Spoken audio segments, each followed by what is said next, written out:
Voy a leerles lo que dice la Biblia en el libro de Filipenses. Voy a leerles el capítulo 2 y voy a leer el versículo 12 y 13. Filipenses 2, 2 y 13 dice así: Así que, mis queridos hermanos, como han obedecido siempre, no solo en mi presencia, sino mucho más ahora en mi ausencia, lleven a cabo su salvación con temor y temblor, pues Dios es quien produce en ustedes tanto el querer como el hacer para que se cumpla su buena voluntad. Padre, gracias por tu palabra, gracias por este tiempo que podemos estar reunidos delante de ti.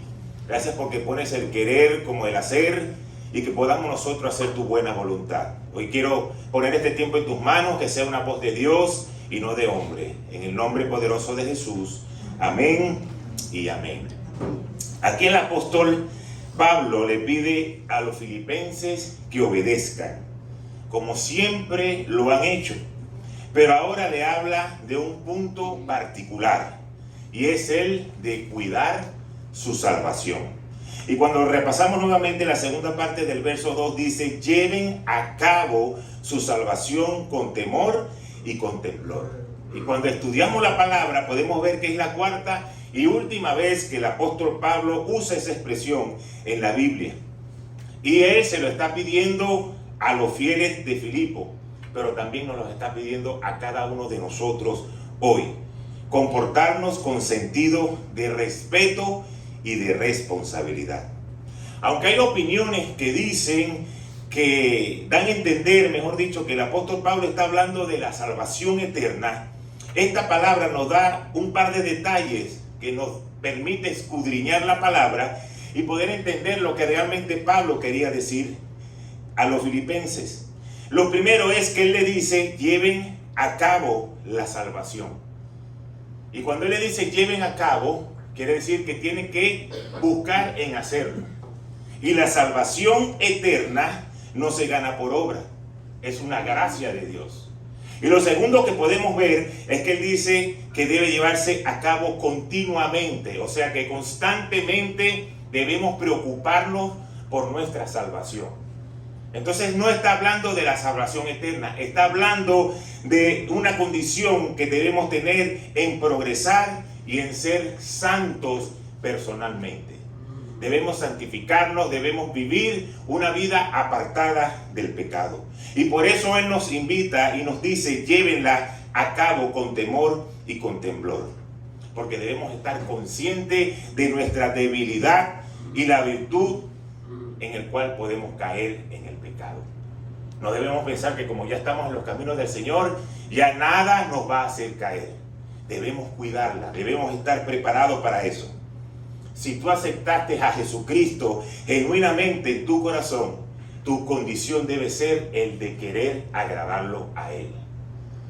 No de otra condición, porque si Él reina en tu corazón, yo quiero agradar al Rey, yo quiero agradar al Padre, yo quiero agradar al Señor que vive en mi corazón. Pero muchos cristianos, que la palabra de Dios los llama carnales, pueden perder la certeza subjetiva de la salvación. Pueden por un momento poner a un lado, pisotear la sangre de Cristo y no darse cuenta de cuán importante es nuestra salvación. Y por eso cuando revisamos el libro de Hebreos en el capítulo 10, versículo 26, nos dice que nosotros tenemos que cuidar nuestra salvación y que si pecamos voluntariamente o que si pecamos a propósito, no queda ningún sacrificio que cubra ese pecado. Entonces esto es serio, esto es algo que nosotros debemos ocuparnos. No quiere decir de que no vas a cometer pecado. Y yo quiero dejar esto bien claro hoy. Porque una cosa es cometer pecado y otra cosa es vivir en pecado. Tú puedes cometer pecado y tú te arrepientes y le pides perdón al Señor y Dios te perdona. Eso puede traer una consecuencia en lo espiritual. Pero lo cometiste porque somos humanos, somos imperfectos. Pero cuando tú vives en el pecado, es otra condición diferente. Porque vives diciendo mentiras, o vives en la infidelidad, o vives maldiciendo con tus palabras, o vives en una inmoralidad sexual. Vives en una condición qué es realmente pecado. No es que cometiste un pecado, es que vives en esa condición de pecado. Y ahí es donde la palabra de Dios dice que si tú quieres continuar pecando obstinadamente, voluntariamente y a propósito, ese sacrificio que hizo Jesús puede perder validez en tu vida. Y esa condición no solamente va a traer consecuencias espirituales, va a también traer ataduras demoníacas. Va a traer puertas abiertas en tu contra que le dan legalidad al enemigo. Que el enemigo entra y quiere echarte a perder la vida y quiere sacarte del propósito de Dios. ¿Por qué? Porque estamos viviendo en una condición de pecado. Por eso el apóstol Pablo hoy nos está invitando a que podamos vivir en santidad, a que cuidemos esa salvación con temor y con temblor. Ahora, cuando revisamos el versículo 13, nos dice: Dios es quien produce en ustedes tanto el querer como el hacer para que se cumpla su buena voluntad. Y este versículo incluye algo bueno, que es el respeto y el sentido de la responsabilidad que tenemos que ejercitar para poner en práctica nuestra santificación. Y es el Señor el que nos está poniendo el querer como el hacer. Nosotros solamente estamos cooperando a una iniciativa que Él dio y nosotros queremos cumplirla. Pero Él lo va a poner en nosotros. ¿Cómo ustedes creen que el Señor va a poner algo en nosotros? Si, por ejemplo, me toca servir el domingo en la iglesia y uno dice y revisa el calendario y dice: wow, me toca servir el domingo. Y yo que el domingo pensé que iba a poder llegar más tarde. Bueno, lo voy a hacer pues porque ya yo estoy en la lista. Es una actitud que no agrada al corazón de Dios. Pero cuando uno dice: wow, me toca servir el domingo, voy a servir a mi Padre, voy a pagar con el servicio lo que Él hizo en la cruz por mí, el Señor pone ese querer por el hacer en tu corazón. Imagínense que yo hubiese dicho hoy que jugó Francia en los octavos de final: yo no quiero predicar, yo me quiero quedar en mi casa viendo el juego. Y no quiero, pues no tengo ganas de predicar. El Señor no pone palabra en mi espíritu para poder transmitirle al pueblo. Pero como yo sé y quiero predicar, porque yo quiero que todas las personas escuchen la palabra, no solamente ustedes aquí en la iglesia, sino los que nos siguen por las redes. A veces hay gente que yo ni me imagino y me manda un mensaje o me la he conseguido y me han dicho: he escuchado la palabra y esa palabra me llegó, esa palabra me tocó. El que pone el deseo es el Señor, pero tú tienes que buscar hacer la voluntad de Él, porque eso solo no va a llegar. Eso es como el entrenador del fútbol. Vamos a hablar ahora que vamos a hablar un poquito de fútbol, vamos a quitar el béisbol, aprovechando que estamos en el mundial. El entrenador prepara una estrategia y él se la transmite a los jugadores. Pero ¿sabe cuál es la voluntad del entrenador? No es perder. Él quiere ganar. Y él quiere que los jugadores puedan dar lo mejor de sí. Y si se da cuenta que en el camino hay algo que no está sucediendo bien o no están jugando bien en ese momento, él lo llama y comienza a darle ánimo, le dice una estrategia. Yo no sé si ustedes se han dado cuenta, los que ven juego, que ellos se tapan ahora la boca, porque no quiere que las pantallas, cuando lo enfoquen, todo el mundo sepa lo que el entrenador le está diciendo al jugador. Y por eso se tapan la boca. Si era que no sabían o pensaban que era que tenían mal aliento. No, no es para eso. Es porque no quiero que todo el mundo vea lo que yo como entrenador le tengo que decir a mi jugador. Pero ¿qué le va a decir? Vamos, que tú puedes, lo que practicamos, esto que hiciste, sí va a salir. No ha salido, pero sí va a salir. La voluntad que el entrenador le está transmitiendo es: yo también quiero que tú ganes el juego porque tú eres parte del equipo. Yo soy el entrenador, tú eres el jugador, pero estamos en el mismo equipo. Ahora, si el jugador lo ejecuta y lo hace bien, ya eso es la responsabilidad de él. Pero ya el entrenador le transmitió cuál es la voluntad de lo que quieren hacer. Y por eso la palabra nos enseña que debemos hacer la voluntad de Dios, porque Él nos lo va a poner en nuestro corazón. Ya Él lo transmitió, ya Él lo dijo, pero es la responsabilidad de nosotros el querer como el hacer, porque el Señor nos la va a poner a la medida que queramos cumplir su voluntad en nuestras vidas. Entonces tenemos nosotros una gran cuota de responsabilidad. Ese es el camino cristiano que debemos transitar por la senda del temor y del temblor. Por eso dile a la persona que está a tu lado, hay un temor que nos libera del temor.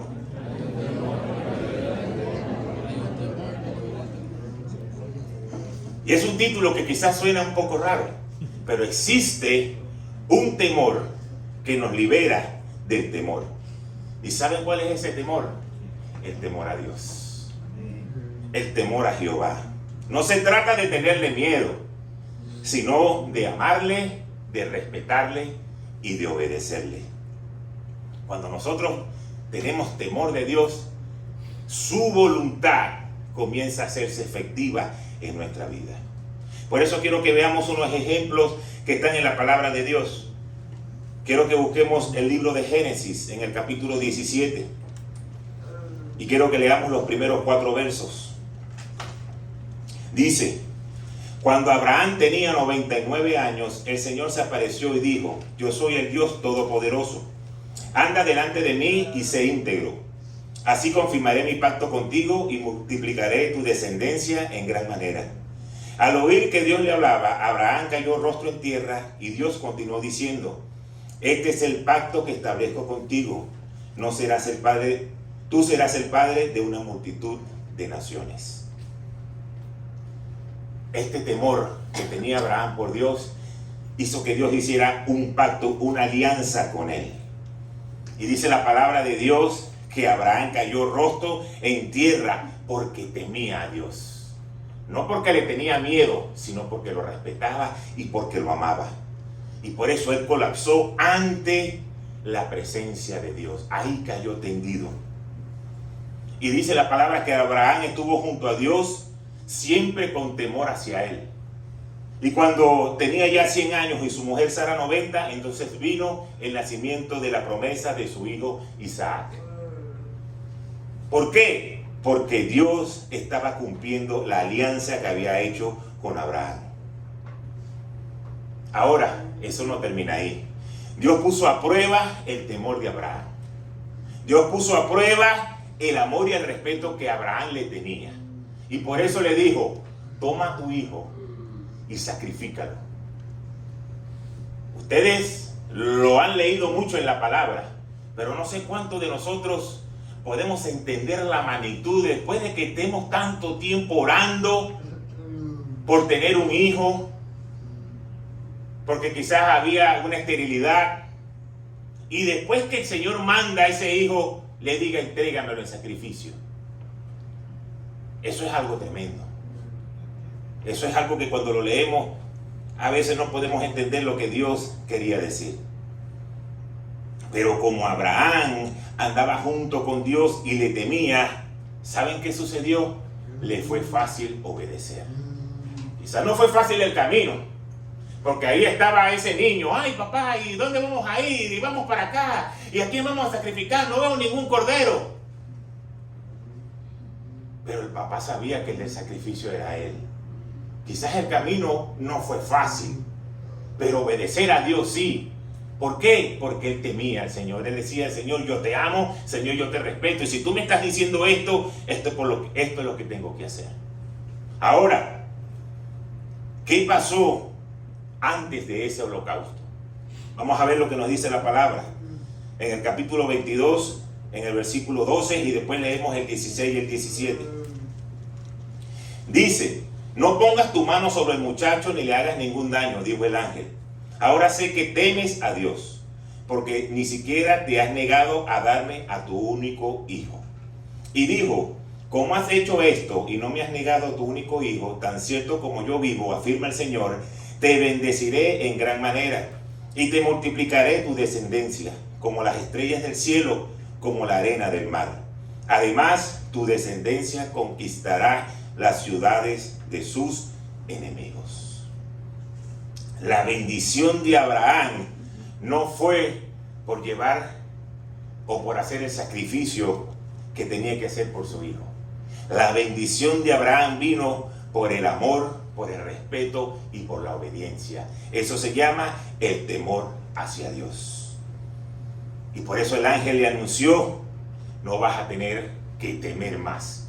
Porque en esa época, uno de los mayores temores que tenían las cabezas era tener que enfrentarse a los enemigos para conquistar territorios.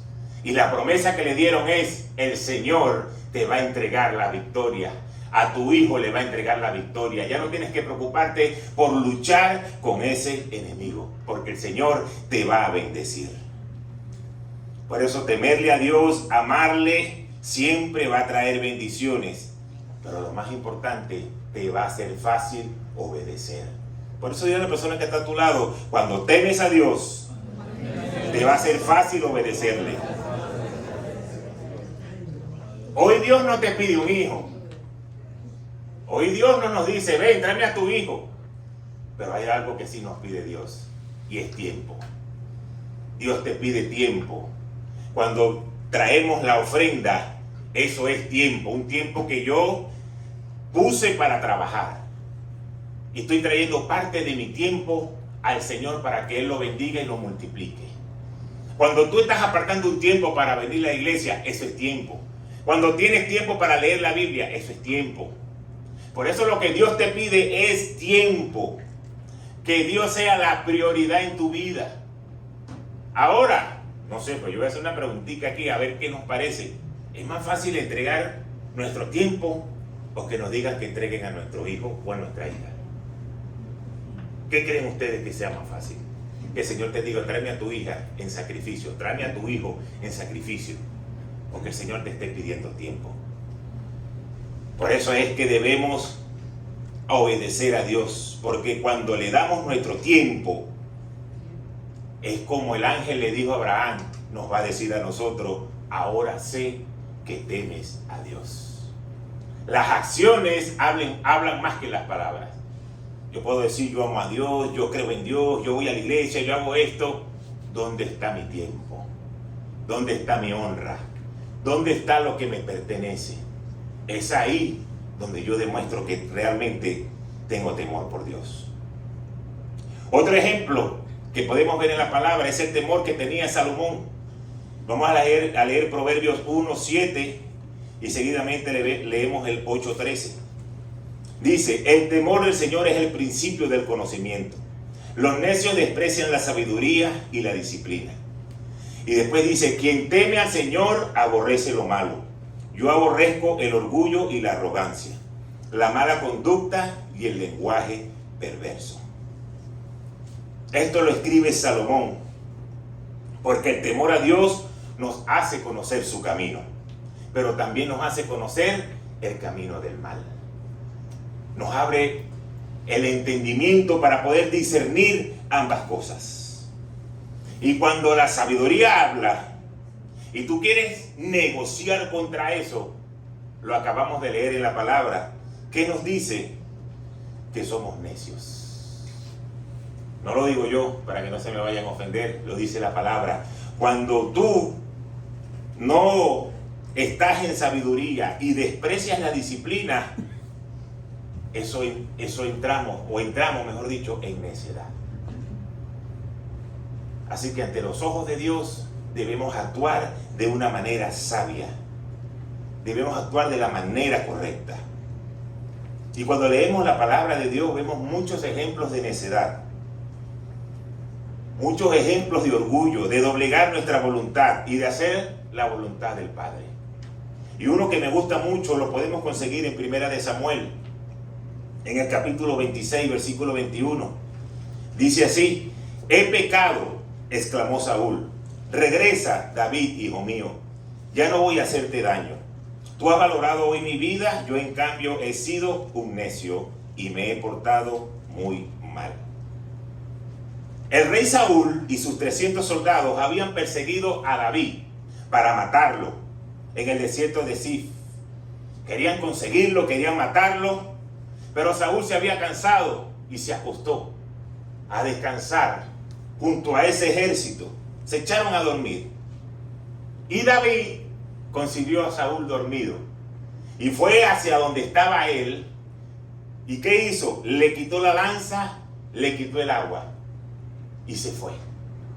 Y cuando Saúl se despertó y se dio cuenta que David le dijo: hey Saúl, mira lo que tengo aquí, tu agua y tu lanza.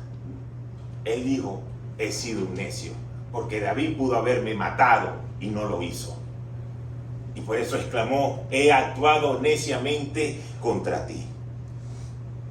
Ahora, una pregunta. ¿Cuándo nosotros en la actualidad actuamos neciamente? Hay muchas maneras de hacerlo. Unas a propósito, otras sin darnos cuenta. Pero cuando en cualquier circunstancia queremos meter la lógica humana, así me enseñaron, así me dijeron, así es que se tiene que hacer, y eso va primero que la sabiduría de Dios, ahí comenzamos a actuar neciamente. ¿Y saben por qué? Porque Dios no se mueve por las circunstancias, Dios se mueve por la obediencia a Él. No por lo que tú puedas estar viviendo, sino por la obediencia que tú tienes. Otra manera de ser necios, cuando queremos mostrar una cara ante la gente, tú eres mi pana, yo te amo, tú eres chévere, tú eres lo máximo, wow, lo que el Señor ha hecho contigo, increíble, yo quiero ser como tú.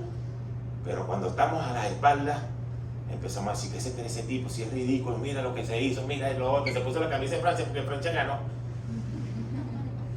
Y empezamos a hablar mal de esa persona, sin darnos cuenta, somos necios ante los ojos de Dios. Y comenzamos a dar mal testimonio. Porque cuando empezamos a hablar mal de la gente, comenzamos a dar mal testimonio.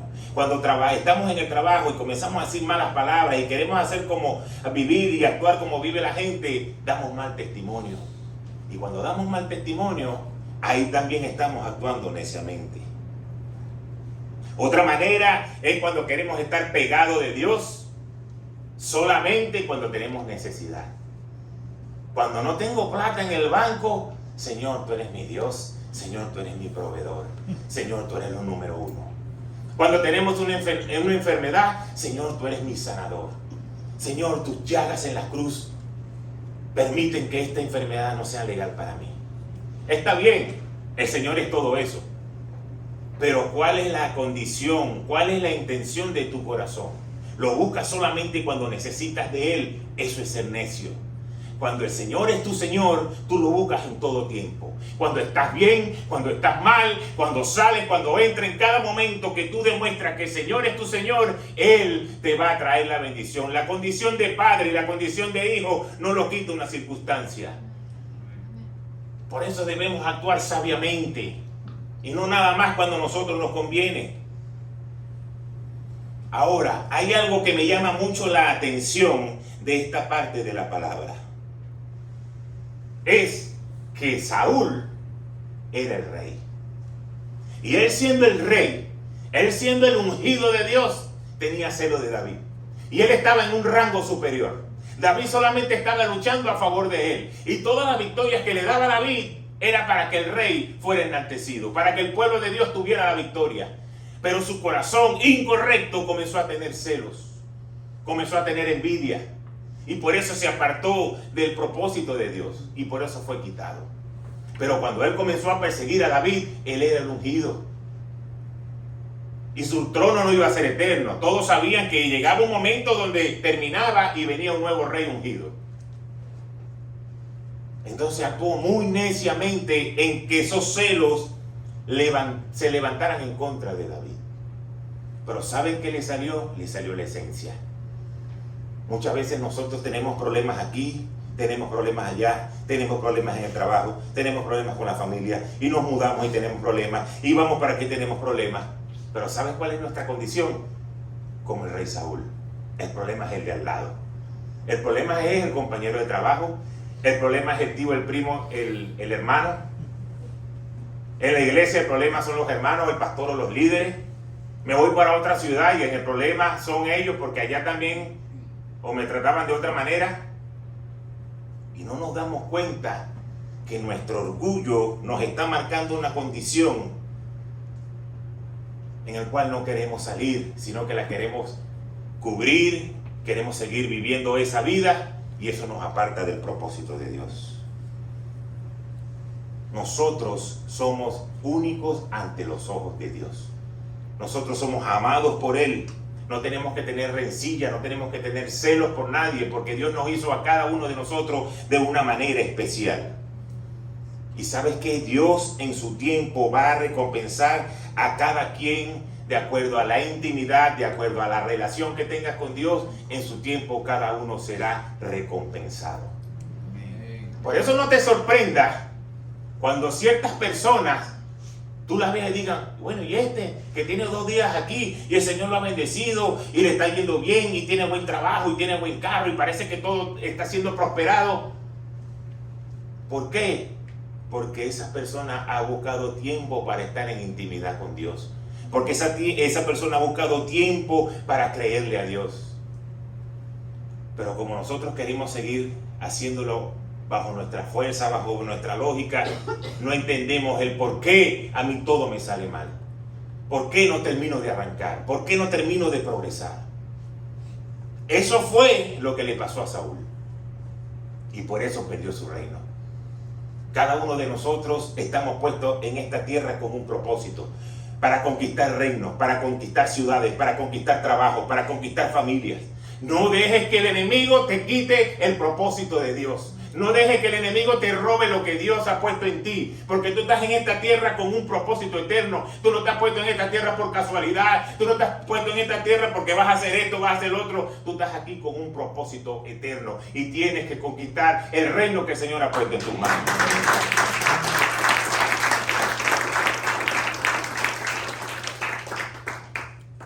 Por eso, actuar sabiamente es agradar el corazón de Dios. ¿Y sabe lo que dice la palabra? Cuando nosotros ponemos a Dios de primero, Él va a conceder las peticiones de nuestro corazón. Por eso vamos a ver lo que dice la palabra en Primera de Juan, en el capítulo 4, versículos 18 y 19. Y dice así: en el amor no hay temor, sino que el amor perfecto echa fuera el temor. El que teme espera el castigo, así que no ha sido perfeccionado en el amor. Nosotros amamos porque Él nos amó primero. Aquellos que aman a Dios también temen a Dios. Aquellos que tienen de primero a Dios son los que también temen a Dios. Así como lo hizo Abraham, que cayó rostro en tierra porque tenía temor de Dios. Ante la presencia, ante la alianza, ante la magnitud, Dios trajo el anhelo de su corazón de tener un hijo y una promesa que llegó a su vida cuando no tenía hijos y cuando su esposa era estéril. Ustedes se pueden imaginar la fe que tenía que tener Abraham. Que le digan, tú vas a ser padre de multitudes, pero tu esposa es estéril. Eso no pega. Pero él creyó. ¿Y sabes por qué creyó? Porque tenía temor de Dios. Cuando tú tienes temor de Dios, tú vas a creer lo que Dios dice. No lo vas a dudar, tú vas a saber que es Dios el que está hablando. Y así como Salomón, con esa profunda sabiduría, nos explica que el temor a Dios es el principio del conocimiento, el cual nos libera de todo temor. Ahora Juan nos habla del amor y nos dice que cuando amamos a Dios, tememos a Dios. Es lo primero que debemos tener en nuestra vida, porque ese perfecto amor llamado Jesús quita todo temor de nuestra vida. Por eso tú no debes dudar, por eso tú no debes preocuparte, sino entregar tus cargas a Dios. Porque cuando tú temes a Él, eres libre de sentir temor en esta tierra. Ninguna circunstancia, nada de lo que tú estás viviendo te puede mover el piso, porque tú dices, yo tengo temor de Dios, yo amo a Dios, yo respeto a Dios, su voluntad se va a cumplir en mí. Su palabra dice que Él es el que pone el querer como el hacer. Así que yo quiero cumplir la voluntad del Padre y Él la va a poner. Nos va a abrir sabiduría. Nos va a poner la mente de Cristo activa en cada uno de nosotros. Nos va a llevar al lugar donde tenemos que ir. Nos va a poner decir cosas en nuestra boca que tenemos que decir. Nos va a poner con conexiones divinas en el lugar correcto. Todo eso sucede cuando estamos conectados con Dios. No es casualidad. Todo eso sucede y las puertas se abren cuando estamos en conexión con Dios. Por eso es que el amor de Dios echa fuera todo temor. ¿Sabe por qué nosotros sentimos temor? Porque no podemos controlar las cosas. Cuando tú pierdes el control de las cosas, tú comienzas a sentir temor. ¿Por qué? Porque es algo que tú no lo puedes controlar, pero cuando tú descansas en Dios y dices, aunque yo no lo puedo controlar, mi Padre sí lo controla, así que yo descanso en Él. Eso es el perfecto amor. Echar afuera el temor, crecer en Jesucristo. Yo recuerdo, y siempre se lo he dicho, siempre le he puesto ese ejemplo, las primeras veces que me tocaba predicar, cómo me temblaba la mano, que era evidente ante todo el mundo. Hasta el labio me temblaba. Que los que estaban sentados de primero se daban cuenta. Y era un temor que yo tenía. Pero hay algo que quiero que entendamos en este punto.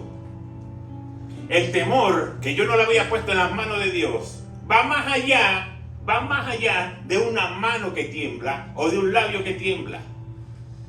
El temor que había en mi vida era lo que el enemigo estaba queriendo usar para apartarme, porque si yo digo, yo no estoy para eso, yo no quiero predicar, yo no me quiero levantar, yo me quedo mejor tranquilo en mi casa. ¿Sabes qué iba a suceder? Así como le sucedió a los discípulos de Jesús, que el Señor los tuvo que volver a buscar de donde los había sacado. Después que habían vivido y estando al lado de Jesús, el Señor tuvo que buscarlo otra vez allá. Estás pescando otra vez, aquí te vengo a buscar, Pedro. Eso era lo que iba a suceder en mi vida. Iba a volver al cochinero, iba a volver a estar otra vez en el pecado, iba otra vez a echar un paso para atrás. Con una familia destruida, con un ministerio que ni siquiera iba a haber ministerio, porque quizás ni siquiera existiera un ministerio. A eso estaba apostando el enemigo. No que si la mano te tiembla o que si el labio te tiembla. A un propósito eterno él iba en contra. Y ahí atacaba. No te pares, tú hablas mal. Dicen mal, conjuga mal la palabra. Y tanto temor y tantas cosas que yo me le empezaba a creer. Y tenía que necesitar la afirmación de alguien. Mira cómo lo hice, cómo salió, cómo estuvo. No, tranquilo, me hiciste llorar. Pero era un temor que iba en contra del propósito de Dios. Por eso es que el perfecto amor echa fuera todo temor. A la medida que yo comencé a crecer espiritualmente, comencé a creerle a Dios, comencé a que Él fuera lo número uno en mi vida, el propósito de mi vida, de mi familia, de mi ministerio, ahí comenzó a irse el temor. No porque yo hago algo especial, es porque el Señor lo ponía en mi corazón. Por eso es que si Dios te ha entregado hoy algo a ti, pero el enemigo constantemente te está diciendo no lo vas a lograr, no vas a poder salir de ese lugar, el milagro que le estás pidiendo a Dios no lo vas a poder ver en tus manos, comienza a echar fuera temor y comienza a creerle a Dios. El amor de Dios echa fuera el temor. Cuando vengan esos pensamientos de temor, tienes que echarlo afuera en el nombre de Jesús y decirle, yo he creído en un Padre de amor, yo he creído en un Dios soberano y yo sé que Él quiere lo mejor para mí.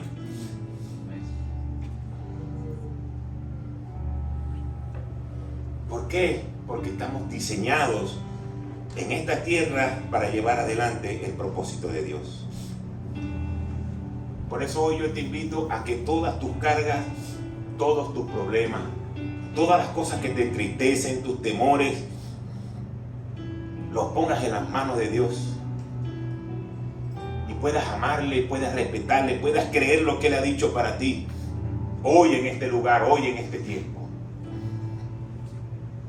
Revisando las escrituras en Hebreos 5, 7 hay algo tan bonito y tan importante que dice, y Cristo en los días de su carne, o sea cuando estaba aquí en la tierra, ofreciendo ruegos y súplicas con gran clamor y lágrimas al que le pedía que lo librara de la muerte, y fue oído a causa de su temor reverente.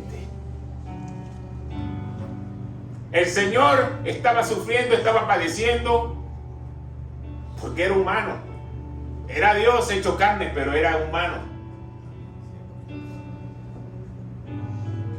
Y estaba llevando la carga de todo un mundo, de llevar el pecado, de llevar azotes. Pero dice la palabra que a causa de su temor reverente, él fue bendecido y pudo terminar su obra en esta tierra. Hoy nuestro temor reverente tiene que darnos un paso por delante de cualquier cosa. Echar afuera todo temor, echar afuera toda carga, pero vivir con un temor genuino a Dios, de amarle, de respetarle. Porque cuando esa alianza real con Él comience a hacerse una realidad en nuestras vidas, va a ser más fácil obedecerlo, va a ser más fácil avanzar y más rápido llegarán las bendiciones a nuestra vida. Así que hay un temor que echa fuera todo temor. Tienes que agarrar valor, fortalecerte en el Señor. No podemos vivir derrotados, no podemos vivir en dudas, sino que todo debemos entregarlo a Él. Porque cuando ponemos todas estas cosas en sus manos, Él comienza a actuar. Así que cree esa palabra que Dios ha traído para nosotros hoy, y que nuestra condición de vida sea como la de estos hombres de la Biblia. Tener una relación, una alianza, un pacto con Dios, pero sobre todo respetarle, amarle, honrarle y obedecerle. Amén. Amén. Padre, gracias por tu palabra. Gracias, Señor, porque hoy has traído una palabra que nos permite echar afuera todo temor, toda circunstancia adversa, todo problema en nuestro matrimonio, todo problema que ha traído división, todo problema en nuestras finanzas, alguna enfermedad, el no sentirnos que estamos prosperando. Hoy tu palabra nos enseña que cuando tenemos temor a ti, te amamos, te obedecemos, te respetamos, ese perfecto amor, ese temor al Padre quitará todo temor. Así queremos presentar, Señor, cada una de nuestras peticiones. Hoy queremos presentarnos con manos santas delante de tu presencia. Ayúdanos a no vivir neciamente, sino poder vivir de una manera sabia para poder recibir rápidamente las bendiciones que vienen de ti. Gracias, Señor, por cada hombre, por cada mujer que hoy ha venido a escuchar tu palabra, y a los que nos siguen por las redes. Bendice su vida, Señor, que cada petición pueda ser escuchada por ti, que en ese momento de altar, en ese momento de intimidad contigo, Señor, tus oídos estén prestos ante la petición de cada uno de nosotros. Gracias, Señor, por tu amor incomparable. Gracias, Señor, por todas las cosas que haces por nosotros. Te amamos, te bendecimos en el nombre poderoso de Jesús. Amén y amén. Dios me los bendiga.